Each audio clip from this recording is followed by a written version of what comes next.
Hello guys and welcome back. In today's video, I'm gonna be weathering my track here. As you can see, I'm taking apart my layout. I'm gonna restart and I'm gonna add an extension over here in this area. It's gonna be like a rail yard. So right now, what I'm gonna do is I'm gonna show you guys what you need to do to prepare, like to weather your track. So we'll start that now. So right now, I'm just taking my track that I already took off, and I'm just taking like all the rail joiners off and putting them in this open hopper car that I had, and then I'm taking all the track nails out. Yeah, and then I have like two piles here. I have a pile that's not ready to be painted, and then a pile that is ready. So I'm just doing that right now. I still got some more track to take up. Alright, so I got all my track, well, most of it. Still have that to do, and then some on that curve over there. So I have that pile already, and then I have this, and I have this stuff. So now what I'm gonna do is put each piece on this like piece of foam individually, and then I'll like put it down with some track nails, and then we can go outside and start painting. Alright, so I got all the track that I'm gonna paint today on this piece of foam. Then I put the track nails in it. I couldn't fit all of the track on it, so I'll just do it with the rest of it. And I'm also getting wider curves. That's mostly the reason why I'm redoing my layout, so I can put 22-inch radius curves. So I'll just do all this stuff together, the curves I'm getting, and then that stuff. So now we're gonna go outside and start painting that track. Alright, so I've got my track outside. It's about, I think it's like 8 o'clock, and I waited until this time because you're gonna wanna wait about 8 to 12 hours for your track to dry, your paint. Because it's gonna be tough if you wait too long for it to completely dry to scrape it off the top of the rail. So now I'm just gonna start painting. Also, for the kind of paint you want to use, this is Rust-Oleum Camouflage earth brown color.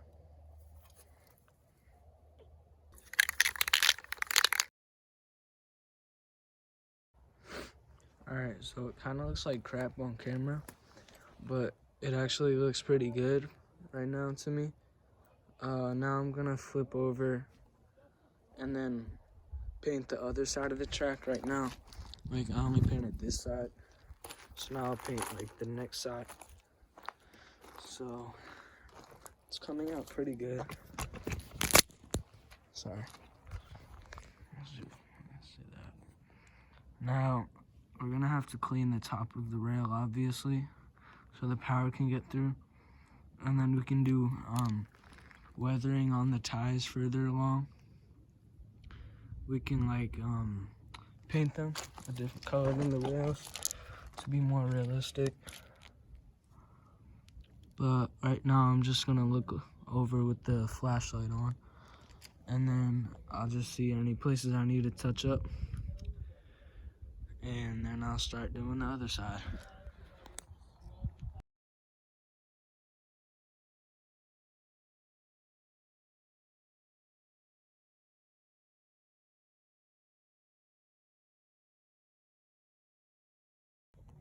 Alright, so I fixed all the little mistakes, and you're gonna want to go really light with your paint.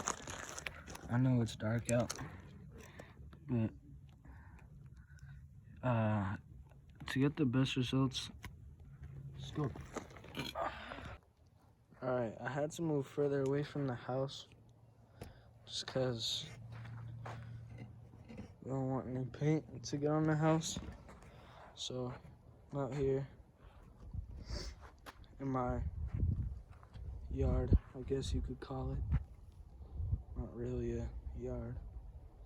But now I'm gonna flip over the track. But what I want you to know is when you're painting the turnouts, you should make it so the inside track is always covered, so you're not like getting any paint inside. See how it is? It's like pulled out as far as you can. I'm not sure if you know what I mean, but I'll show you. I'll flash it on screen.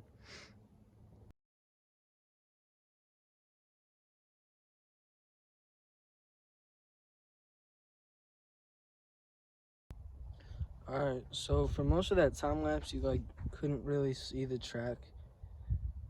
It's a camouflage paint, and it does really good, I guess. Can't see it at all.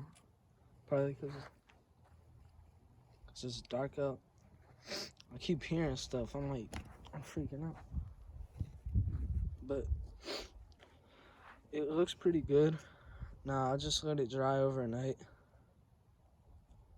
and then we'll do our next steps in the morning.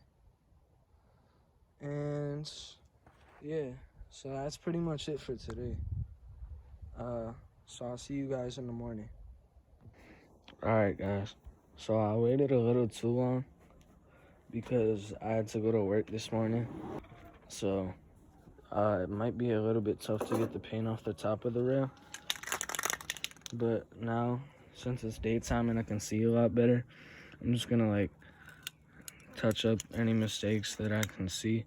I know I did it last night, but I really couldn't see a lot, like if there was a mistake. So I'm just gonna do that now. And then I'll show you guys the result when it's all dry. Alright, so I fixed any mistakes that I made. So now we can go back to my room, and then I'll show you guys the next step. And I think it's the final step besides weathering the ties if you decide to. But as I'm filming this right now, I'm seeing some mistakes, so I'm just gonna fix that and then bring this up to my room, and then we can finish. Alright, so I've been working on this a little bit, getting the paint off the top of the rail, and I've done it just on a few pieces of track so far, and I think it's working pretty good. Here's the result. So we have like our weathered side, and then our conductive side, the top of the rail for the train, and then here's a turnout that I did. I left the parts that don't touch the train rusty, so it doesn't mess up the wheels and make them really dirty, because I don't have like a wheel cleaner. Sorry, I have a really shaky hand. My hands are just shaky. So I think these came out good. So now I'll show you guys how I do it,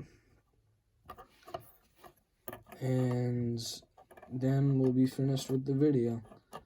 I'm not gonna show you guys how to weather the ties because I don't really know how. Well, I mean, it's pretty straightforward, just like paint them, but be careful. But I'm not gonna do that with these because I like the color. So yeah, I notice that it's a little bit tough for me because I'll let it dry for too long. So it's kind of a problem. You're gonna want to wait about 8 to 12 hours so the paint doesn't completely dry. because you don't want it to you don't want to have to struggle with this because it's really tedious.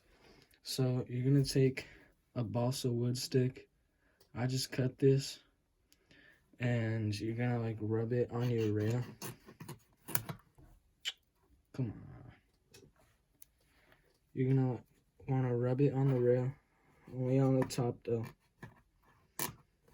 Get all the paint off. And then you can cut the tip off when it gets too dirty and you want to switch.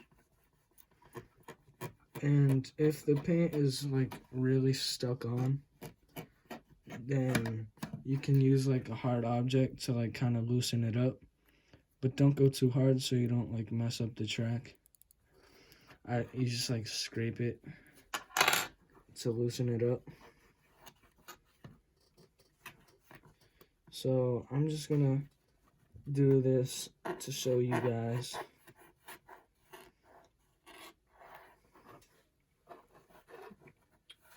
Sorry, this is kind of taking long. Like I said, I'll let it dry for too long. So it completely dried. But it's alright. It is what it is. Alright. So here's the before result on this rail. And then here's the after result.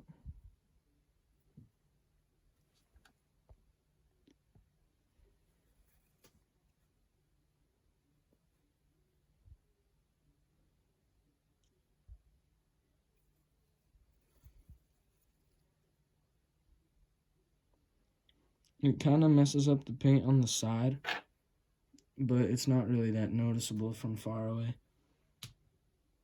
Sorry, my hands are dirty from all this paint. I think it looks pretty good.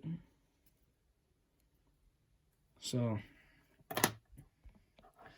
that's the video for today, guys. I know I haven't really been uploading because I had COVID. And I've just been trying to get better, and I've also been focusing in school, trying to get my grades up, and I've been working too. I've been saving up money, and I'm spending some of that money to get trains and stuff. So, and I really appreciate you guys watching my videos. I do this for you guys, and as a hobby. I've loved trains since I was since forever. So some people might think it's weird, but I just use it as something to pass the time, and I like to help you guys, and you guys can ask me any questions you have. I'm not the best at model railroading.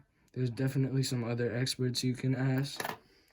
But I've been in the hobby for about 5 years, and I've learned a lot of stuff. And I've learned how to install DCC on locomotives. You know, I've been learning from other YouTubers tactics to upgrade your layout. And I just wanted to thank those YouTubers such as Top Railroad, DIY and Digital Model Railroad, Dan Cortopassi. Just, you guys are just a big inspiration to me. And if you guys are watching this, I like you to try to get them to see this, because I want them to know how much of an inspiration they've been to me.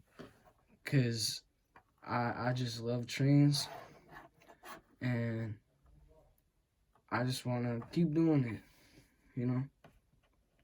So, thank you guys so much for watching, and I'll see you in the next video.